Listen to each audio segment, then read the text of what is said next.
The storm winding its way towards Florida, named Ian, was upgraded from a tropical storm to a hurricane this morning.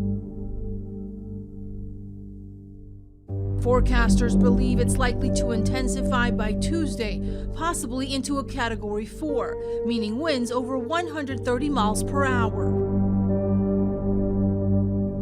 I'm always nervous when they say hurricane, storm, you know. But listen, I live in Florida. We could see a situation where we have Cat 4 storm surge and potentially a Cat 1 or 2 hurricane landfall.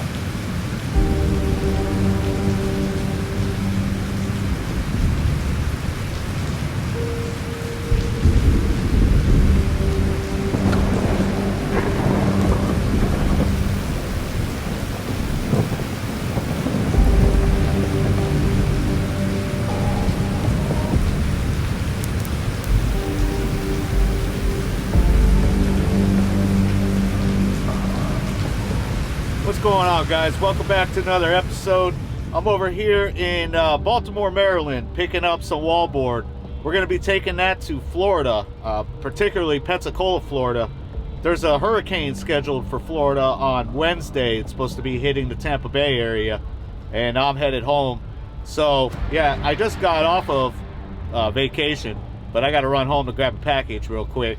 And, yeah, we're going to be heading right into a hurricane, so stay tuned. We're going to go ahead and get loaded here, and hopefully this trip goes smooth. Never know what's going to happen. You know, a lot of people run away from the hurricane. We're driving straight into it. The only reason why I'm doing that is this load is paying great money. I just couldn't refuse it. So that's where we're at. That's where we're headed. Stay tuned, guys.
So I got about 700, give or take, miles to go before I get to Florida.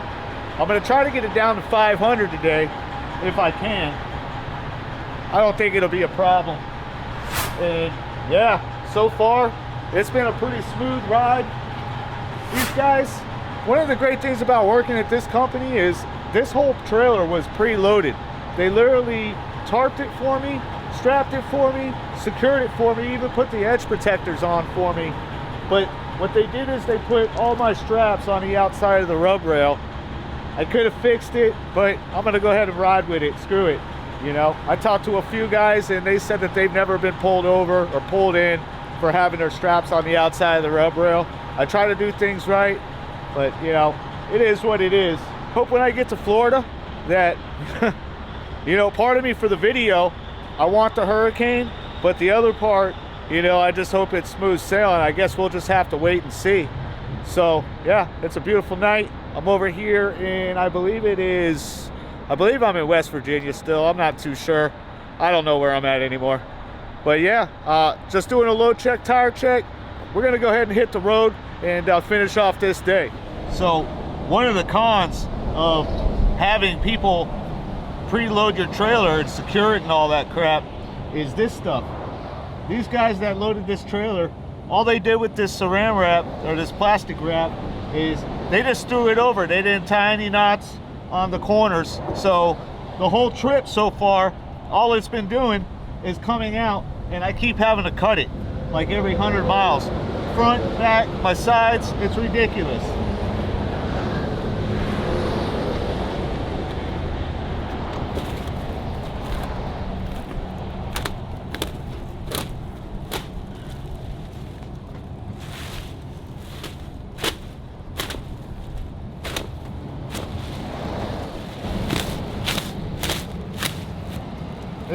This is absolutely ridiculous.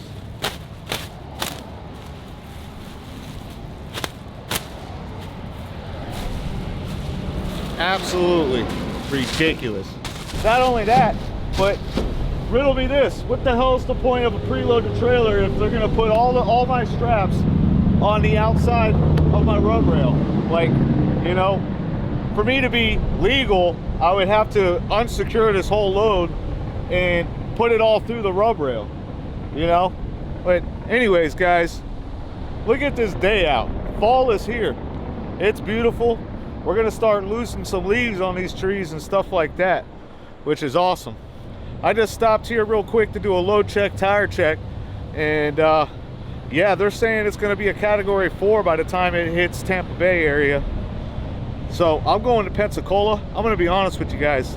I think by the time I'm going to be in Pensacola tonight, and Wednesday is when it's supposed to hit Tampa Bay. So I think I'm going to actually luck out as far as the weather goes.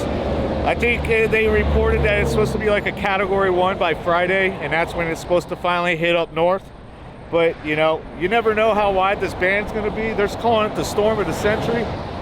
It's beautiful out over here. It's hard to believe that there's going to be a hurricane coming. So we're just gonna have to see, and yeah, hope everything goes well on this trip. Keep your fingers crossed.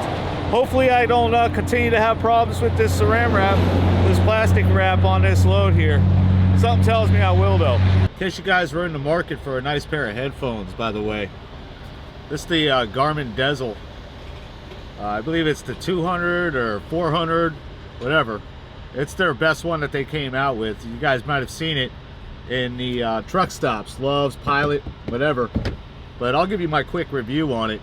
I've used a bunch of the headsets that they sell in the truck stops, and they all pretty much suck to me. They just die, or they have connectivity issues. This headphone here, it doubles. It comes with a with both ear muffs. You can take one off though, you know, to drive, and if you want to use it to listen to music or whatever, you could put the other one on. And it also comes with a mountain case with some what is it, the sticky tape that you can stick on your dash and just mount your headphone right there, which I thought that was pretty cool. So yeah, definitely check them out. I haven't had any issues with it, and also when I edit my videos, I use those headphones because it's got nice, crisp, clear sound. So if you guys are in the market for some headphones, check out the new Garmin Diesel ones. So I'm at the final load check, tire check for the night. I only got about 100 miles before I get to the final, so we made it, guys, safe and sound. I don't know what tomorrow's going to bring for me. A lot of you guys have been asking me about how much I'm making here, how many loads I do a week, things of that nature. It's not that I don't want to share it with you. I'll tell you right now, my average is 72 cents a mile. So that's great. So, you know, 72 cents a mile is not bad. However, I'm not going to share, because I don't think I'm allowed to, what I'm making per load, what P&S is basically getting for the loads, because, you know, the whole competition deal, you know, I just don't want to throw myself out there like that. I don't think we can do that. So with that said, I did make some spreadsheets. Basically what I did is I took all the information from my settlements and I broke it down. I used all the data points on that, broke it down, figured out exactly what I'm averaging from each shipper, from what states, my average mileage a week. You know, now that I've been working here over a month, I got some data points to work with to get somewhat accurate. I'd like to do a full quarterly report. That way I could get more accurate information. But I got all that. So if you guys are interested in me sharing how I broke that down using spreadsheets, I'd be more than happy to share that with you in another video. Just let me know down in the comments, and I shall do just that for you guys. Anyways, it's 7 o'clock at night. Like I said, I'm almost in Florida. I'm gonna go ahead and drive this last 100 miles, and I will see you guys in the morning. All right, guys, so I'm here at the consignee. Got the wallboard getting unloaded right now. As you can see, well, I don't know if you can see, but it's a little windy out here this morning.